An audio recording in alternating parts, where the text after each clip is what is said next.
So continuing on with these late 2020 reviews, we get to talk about another iPhone that was kind of reincarnated not too long ago, and this specific phone is the iPhone 8. Now what I can tell you about this device straight up is if there's probably the best priced iPhone in my opinion, it's probably this iPhone. It really crosses the mark and it kind of hits every single aspect that you want in an iPhone at a cheaper price tag. Now what's funny is that at the same time, this is also the main iPhone that I can think of that really doesn't excel in any crazier part, but it's just very level-headed. It's it's a little bit above average, I think, but it's not average in a bad way. Like, it's average in a good way. It's not going to wow you, but it's also not going to, disappoint you in any crazy way either. So the iPhone 8, I think, is a great pickup in 2020. I'm just going to say that out right now. And even in late 2020, I think it's a pretty crazy deal. Now, if you want to pick one of these up, I'll find the cheapest one on Amazon and link it down to the description below so you can get it there and help support the channel at the same time. Now, rewinding back a little bit, some evolutions, there's two main things that have happened this year. We saw the iPhone SE 2 come out,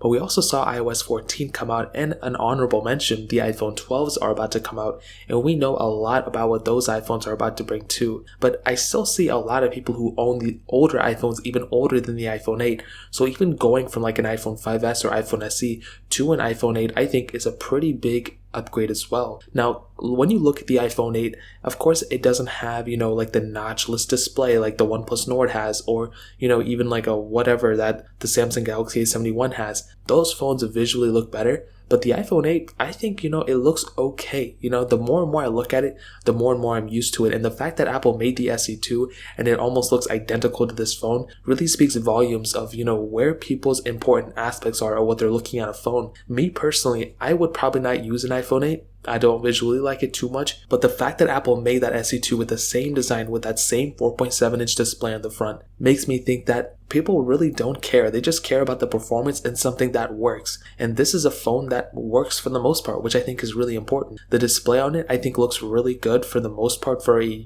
probably like a $200 to $300 phone that you can find. Touch ID is awesome. We're all wearing masks right now, so that is something that's really cool. You don't have to go and worry about lifting your face mask off or whatever. You can keep it on, stay safe, and just turn on the Touch ID and just go from there. You have that lightning port on the bottom, which is something I like, and one of my favorite things about this device is that glass back. This was the first iPhone to bring back the glass back since the iPhone 4S, which I don't know why they did that. I guess the 5S and SE kind of had like glass on the back, but this one full glass back, and I really like it. This is something that I made those iPhone 6, 6S, and 7 videos the last 3 days, and I just love the way this phone feels in the hand. And when you look at this phone and you feel this phone, it actually kind of feels more premium than like a OnePlus Nord or a Galaxy A71 in my opinion. It feels more premium. It doesn't necessarily look more premium, but it feels like it has a good heft, and that is something that I really do like about this device. And on top of that glass back, you have that single camera setup, which, like I said before, maybe people like it, maybe people don't, but it is a very decent single camera setup. It's a 12 megapixel sensor, and honestly, if I had to say it, I really wish they added a secondary lens to this one. I think that would have really changed a lot of people's opinion on these, especially the base model iPhones. Of course, this was back in 2017, and Apple had to make some discrepancies, but as time goes on, it seems that the biggest disadvantage of, these older camera setups are the single camera setups. Even if that single camera is like the best camera in the world, you may still be overshadowed by a camera that's not quite as good but has a telephoto lens or an ultra-wide sensor, and we've seen this time and time again. In my opinion, I felt like the Galaxy S9 had a pretty decent camera, but it was a single camera setup, so people don't really talk about it anymore. But that Galaxy S10 has a triple camera setup, and I talk about it, I think, a lot more than I talk about the Galaxy S9's camera because of that extra opportunity you have on those ultra-wide and telephoto lenses. With this one, it's a single camera. It'll get the job done. You can do 4K at 60, which is nice, and I can definitely tell you it's on the better side of things. If we're just looking at that single camera setup, I honestly think like it's a really good camera. You can do 4K at 60, like I stated. That's a very important thing. You don't have portrait mode on this, but you do have, like panorama and slow-mo and things like that, which not people use But if you're taking photos of like your family, or you're going out in a park and you're trying to make Snapchats or TikToks, like this phone will be able to do you just fine. However, that front camera is also pretty decent as well. It's a single 7 megapixel sensor as well. And like I said before, I'm the type of person who uses the front camera more than the back camera most times. If I'm making Snapchats or if I'm doing whatever, FaceTiming somebody or whatever,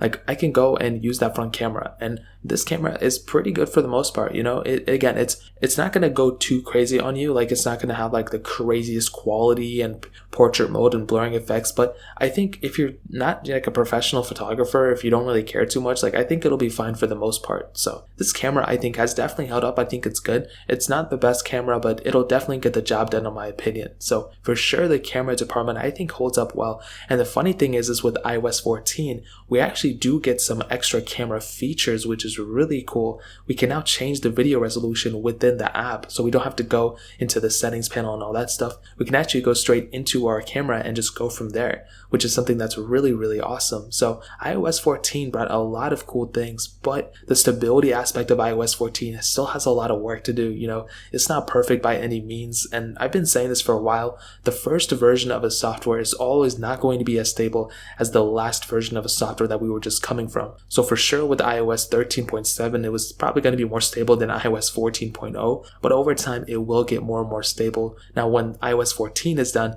I don't know how many more versions this phone is going to get of software. I'm pretty sure it's probably going to be at least 2. It could be more. I'm pretty sure the iPhone 10, which has the same chipset as this device, could be getting the same amount as the iPhone XS, meaning the iPhone 8 could also get an extra version. I'm not like 100% too sure, but it's going to be around there. So definitely when it comes down to that, I will probably tell you the iPhone 8 is probably going to end off at iOS 16, you know, probably not iOS 15, but iOS 16 at the earliest. So software-wise, it's held up pretty well, and even performance-wise, it's held up pretty well. I mean, like iOS 14, I think has slowed down a lot of these older iPhones, and I even made a separate video talking about it, but I think as a whole, a lot of people are okay with the performance side of things. I think it's the stability issue that a lot of people have problems with. But like I said, this is kind of a temporary thing. As time progresses, it's going to be getting better and better each day, each update. Every time we get a new update, it's going to be getting more and more stable. And I think by the time iOS 14.2 comes out or something, we'll have a very stable version of iOS 14. And with that Apple A11 Bionic chip inside of it, you have a really decent set of performance in it. I mean, the iPhone SE2 that just came out has that A13 chip, and yeah, it's better, but I still think the iPhone 8 can still handle a lot of things that you throw at it. I think the RAM may be the one thing that may eventually kind of, you know, not slow it down, but have the biggest differences between this iPhone and maybe the newer iPhones and even the iPhone 12s that are coming out. At some point, Apple is going to add 6 gigs of RAM and 8 gigs of RAM and all that stuff. And even though the iPhone 8 is pretty smooth, I feel like a lot of people, including me, of course I'm going to do those speed comparisons, but we're going to compare an iPhone 8 with 2 gigs of RAM compared to an iPhone 13 with 6 gigs or 8 gigs of RAM, and we're going to see that on paper and see, wow, this thing has 4 times the amount of RAM, so it's probably 4 times as better. And that's not necessarily always the case. There were times where like an iPhone XS, for example, would crash out on an app in the background, or even my iPhone 11 Pro, I think, would hang apps in the background and wouldn't open them up properly, but like my iPhone 7 Plus could, or my iPhone 8 could, or something like that. So those were always weird experiences, but I think at the end of the day, the performance aspect on the iPhone 8 in the later part of 2020 is probably going to be okay for a majority of people. It's not going to be the best, but I think it's going to be okay for a lot of people. Now, ending off with the battery life, this thing has a 1821 milliamp-hour battery. Now, this thing does have wireless charging, which is nice. That's like a feature that's probably built into a lot of phones now, so it's kind of funny me saying it. But I think for a lot of people out there, like I stated, this milliamp-hour battery is going to be extremely, extremely average. And this is probably the one area, like I stated before, that a lot of people are going to be like hit or miss. They're either not going to be too,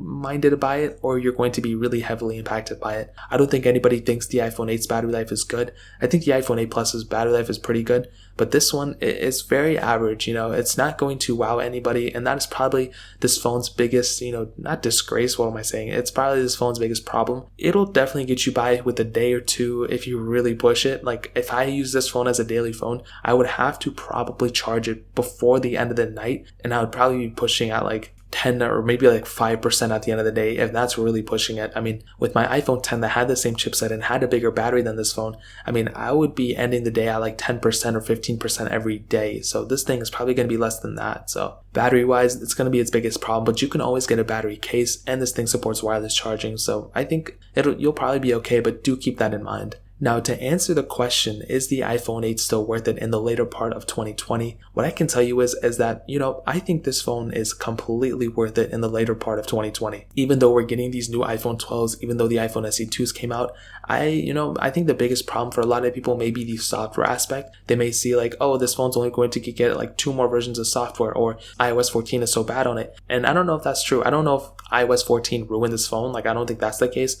iOS 11 caused a lot of problems, but I think iOS 14 is just in its infancy, and so it's going to get better. Now, there's a lot of advantages for this device too, though. And you get a pretty decent screen. You have iOS on it, which is extremely awesome. You can just keep running software on it for a while. You have that jailbreak opportunity with checkering whenever it comes out for iOS 14, which is nice. You have a really good camera setup on it for a 2017 device. It's a very good single sensor on the back and a pretty good single sensor on the front too. I don't think a lot of people are complaining about the camera on this thing. You have pretty good performance on it, and like I said, it's very good for the most part. You have IP certification as well. I don't think a lot of people are complaining about those aspects. I think the two major components, are either the performance or the battery, and maybe a little bit of the software. But like I said, the performance is fine. The software aspect, you would probably get like another 2-3 years, and I think that'll be plenty for a lot of people, and they can update later. And battery wise, they'll probably end up replacing the battery internally if you take it to Apple. I think they charge like $75, which is way too much, but you can just buy a battery case and pretty much be set from there too. So those are just a couple ways that I would look about it. I think the iPhone 8 is still worth it, but the choice is yours.